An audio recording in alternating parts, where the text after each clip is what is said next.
Puji Tuhan. Selamat siang Ibu Bapak, saudara yang kasih Tuhan. Apa kabar siang ini? Ya, kita sudah ada di 2 hari terakhir di bulan Februari. Puji Tuhan karena pertolongan Tuhan kita bisa lalui Februari, dan kita mohon agar tangan Tuhan menuntun kita memasuki bulan yang baru ya. Dalam 2 hari ke depan kita masuk di bulan Maret. Saudara-saudara yang kasih Tuhan, saya dalam 2 minggu terakhir sedang bicara tentang hati, tentang pikiran. Dan firman Allah mengatakan minggu lalu, biarlah damai sejahtera Allah yang melampaui segala akal akan memelihara hati dan pikiran kita. Memang saudara, hati dan pikiran itu minggu lalu saya sudah katakan pada kita seperti 2 penasehat katanya dalam diri kita, yang bisa kadang-kadang sepaham, sejalan, tapi bisa juga mereka saling berlawanan. Tinggal bagaimana kita mau mengikuti hati kita ataukah pikiran kita. Tetapi yang pasti adalah jangan juga pernah kita berpikir bahwa hati itu mutlak benar, pikiran itu mutlak benar, enggak. Bahkan ada yang mengatakan, bahkan dalam kitab mengatakan hati itu penipu adanya. Sering kita terjebak. Karena itulah hari ini saya ingin mengajak kita menguji hati.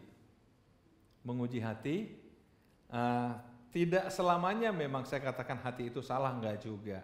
Menguji hati. Karena hati memang tempat kita untuk merasa dan sebagainya. Kita hidup ini kan punya perasaan.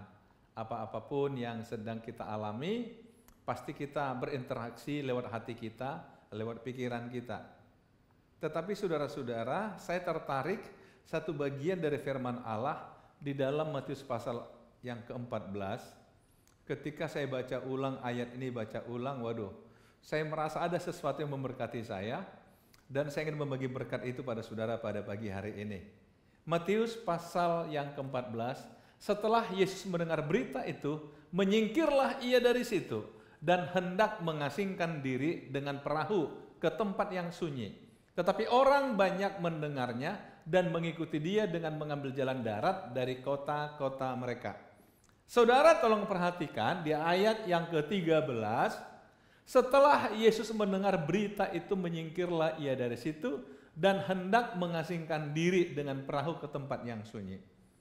Berita apa yang Yesus dengarkan sehingga ia harus menyingkir ke tempat sunyi?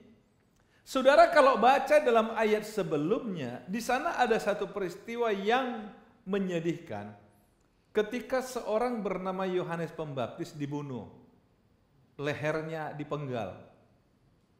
Yohanes Pembaptis saudara tahu adalah seorang yang diutus Tuhan mendahului Yesus. Dia yang berkhotbah di padang gurun dengan suara lantang yang mengatakan, bertobatlah sebab kerajaan Allah sudah dekat. Dia dengan sangat berani, gagah perkasa. Gak peduli dia mulai bicara kepada siapa saja. Nah, satu ketika saudara, dia memberikan teguran kepada istri Herodes karena sebuah kesalahan, dan istri Herodes tersinggung. Kemudian akhirnya Yohanes Pembaptis dipenjara. Di dalam penjara saudara, dia sudah menderita di penjara. Satu ketika putri dari Herodes itu menari depan Herodes. Karena begitu riangnya Herodes, kemudian dia panggil putrinya yang menari. Dia katakan, apapun yang kau minta, aku berikan sebagai hadiah bagimu. Nah, si anak perempuan ini saudara, dia tanya ibunya. Dia tanya ibunya bahwa raja menawarkan hadiah pada dia. Dia tanya, aku minta apa kira-kira? Kesempatan itu digunakan oleh ibunya untuk berkata, minta kepala Herodes. Saudara-saudara, kepala Yohanes Pembaptis. Kok kepala Herodes? Karena Herodes sudah berjanji, apapun yang dia minta dia kasih. Ketika disampaikan, akhirnya Herodes mau gak mau memenuhi. Di penjara dipenggal lehernya Yohanes Pembaptis. Dan dibawa dalam sebuah talam dipersembahkan kepada putri Firaun, putri Herodes, yang meminta itu. Saudara, berita inilah yang didengar Yesus. Makanya dikatakan setelah mendengar berita itu menyingkirlah ia. Menyingkir bukan gara-gara takut, tetapi Yesus dikatakan hendak mengasingkan diri dengan perahu ke tempat yang sunyi. Karena apa? Dia sedih. Yesus punya perasaan. Dia sedih. Makanya dia menyingkir ke tempat sunyi. Dia ingin menyendiri. Saudara tahu Herodes itu sepupunya Yesus. Secara dia sepupunya. Ibu mereka bersaudara. Tetapi di sisi lain Yohanes Pembaptis ini pun adalah seorang yang mendahului Yesus dalam pelayanan. Jadi Yohanes selain sepupu Yesus secara kekeluargaan, tapi dia juga seorang pelayan Tuhan, sama seperti Yesus. Otomatis Yesus terbawa sedih. Itulah sebabnya Yesus menyingkir. Dia memilih menyeberang danau Galilea dengan perahu. Tetapi yang menarik di sini adalah, tetapi orang banyak mendengarnya. Saudara tahu kemanapun Yesus pergi, orang banyak gak peduli. Mau siang mau malam, selalu mengejar Yesus. Mengikuti dia dengan mengambil jalan darat dari kota-kota mereka. Jadi ketika Yesus menyeberang dengan perahu, mereka lewat jalan darat. Dan ketemulah dengan Yesus. Bahkan Yesus ketika sampai di darat dikatakan, ketika mendarat ia melihat orang banyak yang besar jumlahnya. Maka tergeraklah hatinya oleh belas kasihan kepada mereka dan ia menyembuhkan mereka yang sakit. Saudara, tadi saya sudah jelaskan pada kita bahwa Yesus tujuannya menyingkir karena dia baru dengar berita duka. Dia merasa sedih, dia ingin menenangkan diri. Tetapi orang-orang gak mau tahu. Pasti saya kira berita tentang kematian Yohanes Pembaptis juga didengar oleh orang banyak ini. Tapi orang banyak tidak peduli. Karena apa? Mereka punya kepentingan. Mereka punya pergumulan, mereka punya persoalan. Dan mereka tetap cari Yesus. Yang menarik bagi saya adalah meskipun Yesus sebenarnya sedang sedih, sedang punya masalah pribadi karena sepupunya meninggal, dipenggal lehernya. Tapi melihat orang banyak, tergeraklah hatinya oleh belas kasihan. Bisa ditangkap saudara? Saudara-saudara, mari kita coba lihat pada diri kita atau secara umum. Kalau kita sedang dalam kesedihan, sedang punya pergumulan, sedang punya persoalan, apakah mungkin dalam waktu yang sama kita masih berbelas kasihan pada orang lain? Justru kita sesungguhnya ketika orang banyak datang, mungkin kita akan cerita. Kalian tahu nggak? Itu Yohanes itu sepupuku loh. Kalian tahu nggak? Aku lagi sedih ini. Kita gunakan mungkin kesempatan untuk curhat pada orang banyak. Tapi Yesus enggak. Orang banyak datang, dia melihat kesusahan mereka. Dia melihat pergumulan mereka. Tuhan melihat apa yang mereka butuhkan. Saudara-saudara, inilah yang saya katakan, mari kita menguji hati kita. Seringkali kita terbawa oleh kondisi hati kita. Sehingga kita nggak melihat orang lain. Nggak melihat keperluan orang lain. Nggak melihat kebutuhan orang lain. Seolah-olah kita justru ingin curhat pada mereka untuk mengatakan, kalian ngerti nggak, saya lagi punya masalah. Saya lagi punya masalah. Tetapi Yesus tunjukkan bahwa dia pribadi yang kuat, saudara. Pribadi yang kuat. Justru dalam kondisi seperti itu, dalam kondisi kedukaan, hati dia lebih berat kepada orang banyak. Sehingga dia berbelas kasihan. Lihat, tergeraklah hatinya oleh belas kasihan. Oleh belas kasihan, oleh belas kasihan. Saudara-saudara yang kasihi Tuhan, saya pernah katakan sama kita sebetulnya, kita seringkali merasa pengen dikasihi, apalagi ketika kita punya pergumulan, kita ingin orang peduli sama kita ingin ada orang menyapa kita, atau setidaknya mengatakan turut berduka pada kita, atau barangkali tidak kita ingin orang berempati kepada kita. Itu bagus, nggak salah. Nggak salah. Sekali lagi nggak salah, saudara. Tetapi nilai paling kuat pada diri kita itu yang membuat kita keluar dari masalah bukan ketika dikasih, tapi ketika kita masih sanggup mengasihi. Saudara-saudara, manusia itu perlu objek untuk dikasihi. Perlu objek untuk dikasihi. Coba lihat satu contoh ya. Beberapa waktu yang lalu agak terjadi diskusi. Bahkan terjadi seperti cenderung membuli dan sebagainya. Ketika ada orang menjadikan boneka dan mengadopsi sebagai anak. Karena dia merasa saya perlu objek untuk saya kasihi. Dia katakan saya merasa hidup kembali karena ada yang menunggu saya di rumah, padahal cuma boneka. Dia merasa bermakna, dia merasa berarti ketika ada yang dia kasihi. Jadi sesungguhnya mengasihi itu jauh lebih kuat daripada dikasihi, saudara. Ada juga orang menjadikan misalkan piaraan, begitu sayangnya sama piaraan. Dan mengatakan ini anakku. Saya pernah, saudara, ini masih tahun 90-an lah, pertama kali saya pergi ke Amerika. Waktu itu saya menginap di satu rumah, dijemput dari gereja, diajak nginap di rumah salah satu keluarga. Sepanjang jalan dia cerita. Saya kira yang cerita itu anaknya dia. Dia bilang, wah nanti kamu akan disambut ini, disebut namanya. Nanti dia lucu sekali. Lihat nanti kalau begitu kamu datang pasti kamu akan disambut. Yang penting kami selalu merindukan dia. Di pikiran saya anaknya yang kecil, yang pintar, yang bijak. Ternyata seekor anjing, saudara. Begitu sampai di rumah, memang disambut tapi seekor anjing. Dan cerita sepanjang mobil itu tentang anjing ini, saya pikir tadi tentang anak. Dan hidupnya bahagia sekali mereka ini karena punya. Bahkan ketika mereka kirim saya kartu Natal, termasuk si Guguk juga ikut namanya di situ. Benar, saudara. Nah, saya ingin kembali ke sini. Tergeraklah hatinya oleh belas kasihan. Kehidupan ini baru sebenarnya benar-benar hidup ketika hati kita masih tergerak melihat orang yang sedang kesusahan.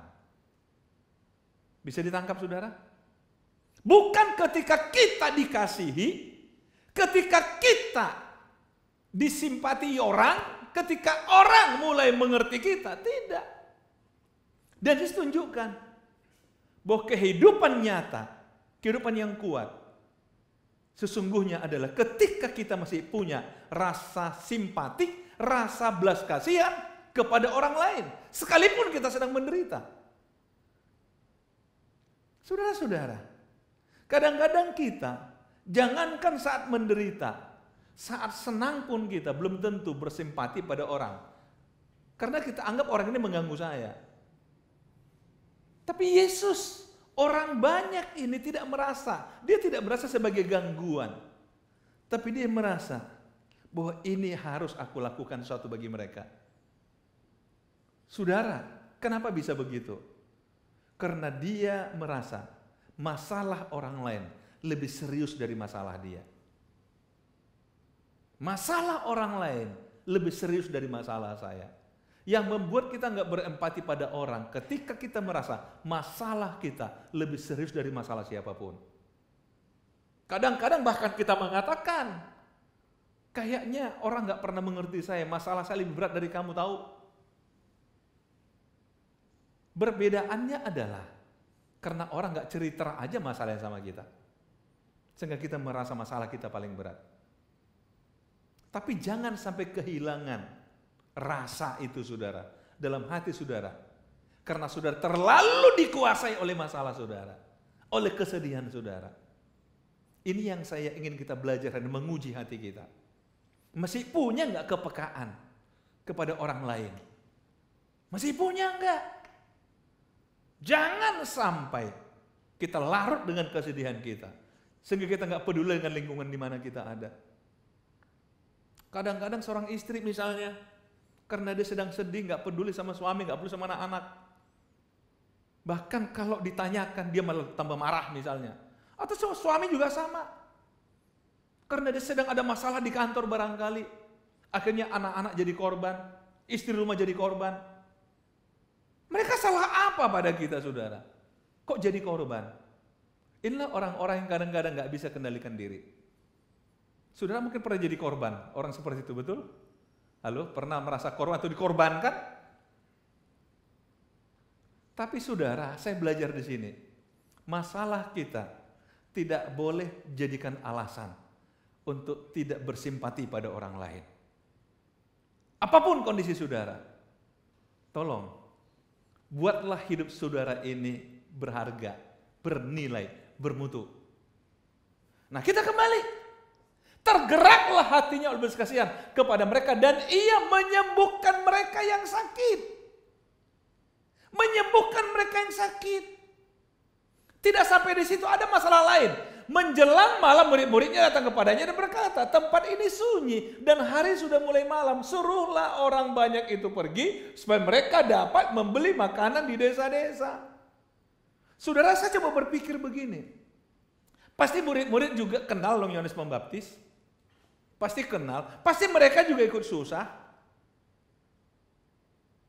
Pasti juga ketika orang banyak datang menemui mereka, pasti murid-murid juga terganggu. Tapi mereka nggak berani komen, saudara. Karena mereka lihat Yesus sendiri tidak terbawa oleh emosinya, tapi justru melayani orang, menyembuhkan yang sakit. Seandainya saya bagian murid-murid, saya sangat terganggu. Saya pasti berharap kapan nih orang-orang pulang. Supaya setidaknya saya dengan Yesus bisa saling curhatlah, saling menceritakan kesedihan. Membahas apa yang terjadi. Sehingga saudara, akhirnya murid-murid punya alasan. Ketika hari mulai malam, suruhlah orang banyak itu pergi karena tempat ini sunyi. Suruhlah mereka pergi supaya mereka mencari makan di desa-desa sekitar. Artinya apa? Jangan jadi beban lagi lah mereka ini. Jangan bebani kita lagi. Kita kan sudah punya masalah, jangan dibebani lagi ngasih makan. Tapi lihat Yesus katakan apa? Tapi Yesus berkata pada mereka, tidak perlu mereka pergi. Kamu harus beri mereka makan. Ketika murid-murid tahu mereka itu lapar, dan murid-murid punya ide suruh mereka pulang, cari makan masing-masing. Yesus kata, enggak begitu. Kamu yang kasih mereka makan. Gimana saudara? Sudah sedih? Dikasih tugas. Kamu yang harus kasih mereka makan. Berat enggak? Berat. Tapi sekali lagi, mari kita uji hati kita. Kalau tidak punya hati berbelas kasihan, nggak mungkin mau berkata demikian. Tapi Yesus tidak sekedar menyembuhkan sakit mereka. Tapi ketika dikatakan mereka ini lapar, ya kasih makan. Kasih makan. Gimana caranya? Yesus nggak bicara. Saudara-saudara, jawab mereka, yang ada pada kami di sini hanya 5 roti dan 2 ikan. Murid-murid jujur.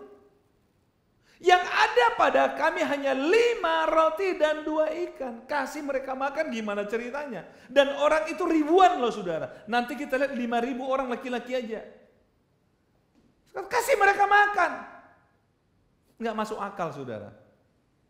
Tapi murid katakan, kami hanya punya 5 roti dan 2 ikan. Saudara, bagi Yesus sebenarnya bukan hal yang susah kasih orang makan sebanyak itu. Jangankan 5.000 orang, 2 juta orang aja 40 tahun di padang gurun, di padang belantara.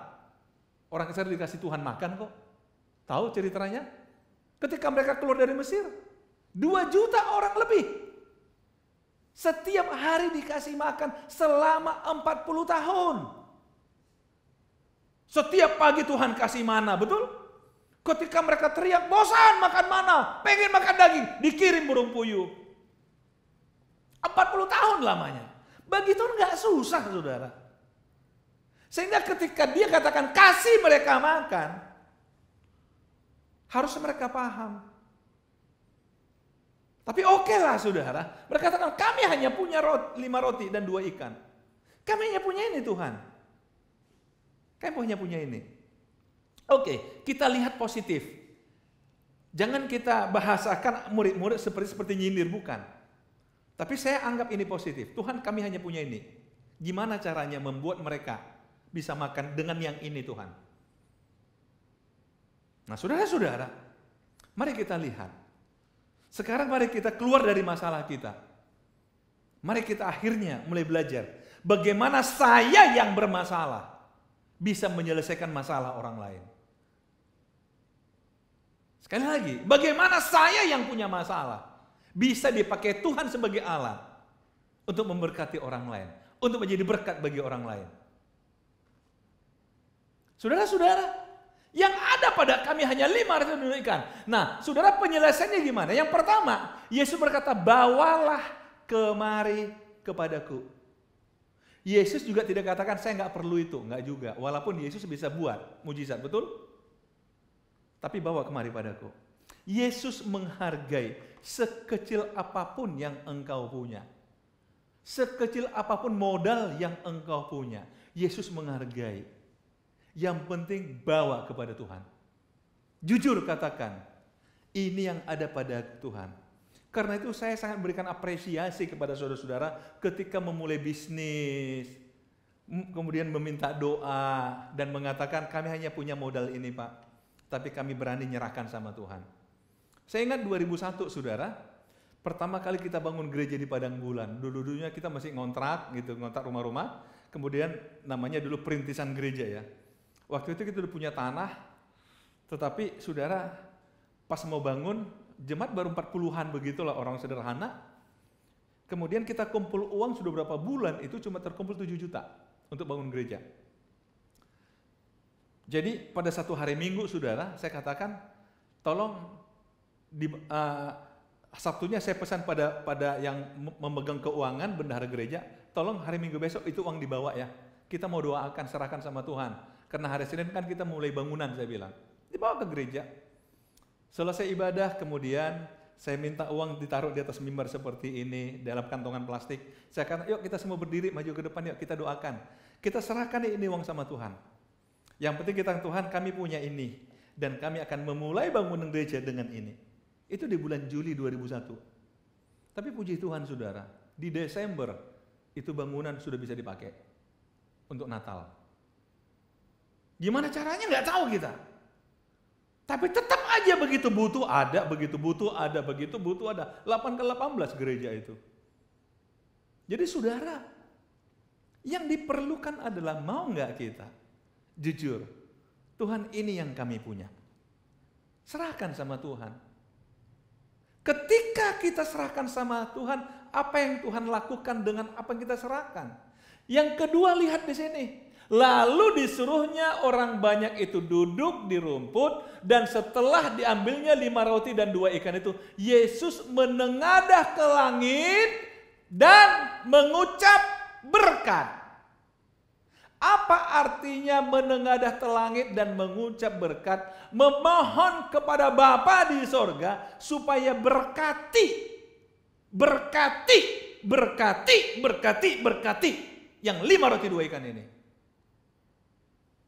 Saudara-saudara, tujuan kita menyerahkan kepada Tuhan supaya diberkati. Amin. Jadi jangan saudara katakan, aku cuma punya ini.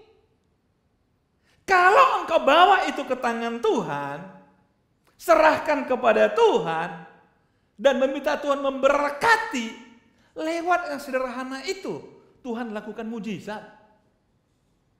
Saudara ingat enggak Musa? Ketika disuruh kembali ke Mesir, dia nggak mau. Saya nggak pintar, saya gini. Ini tongkat di tanganmu ada apa Musa? Ada tongkat. Dengan tongkat itu melakukan banyak mujizat loh. Dan benar, betul. Ketika dia kembali ke Mesir dengan tongkat yang sederhana, yang biasa hanya dia pakai untuk menghalau musuh-musuh dombanya, untuk menggembalakan kawanan domba. Tapi sekarang tongkat yang biasa itu menjadi luar biasa. Ketika Raja Firaun pengen melihat mujizat, Tuhan katakan, lemparkan tongkatmu ke tanah, jadi ular. Pukulkan ke air, terjadi, air jadi darah, betul? Bahkan akhir-akhirnya ketika mereka menyeberang laut, ada Firaun dengan pasukannya di belakang, di depan ada laut. Musa berteriak, Tuhan apa harus lakukan? Ulurkan tongkatmu, dan laut terbelah 2. Betul? Dengan tongkat yang sama juga ketika mereka kekurangan air, Tuhan katakan pukulkan ke batu, dan dari batu mengalir air. Tongkat yang biasa. Apa yang ada padamu saudara? Serahkan sama Tuhan. Jangan merasa saudara bisa melakukan banyak hal karena engkau punya banyak kemampuan. Enggak saudara. Semua kemampuan kita tetap itu kecil bagi Tuhan dibanding dengan kekuatan Tuhan. Yang penting adalah, mau nggak serahkan sama Tuhan? Supaya Tuhan memberkatinya. Memberkatinya. Memberkatinya. Memberkatinya.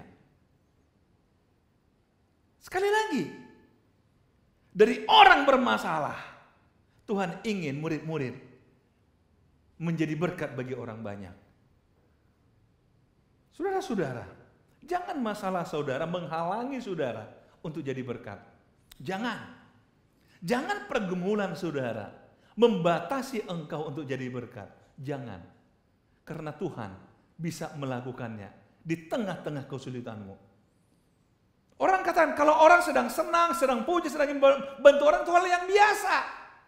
Tapi ketika engkau dalam persoalan, dalam pergumulan, dalam keterbatasan, dalam kekurangan, engkau bisa berbuat sesuatu bagi orang lain. Bukan kita orang yang luar biasa.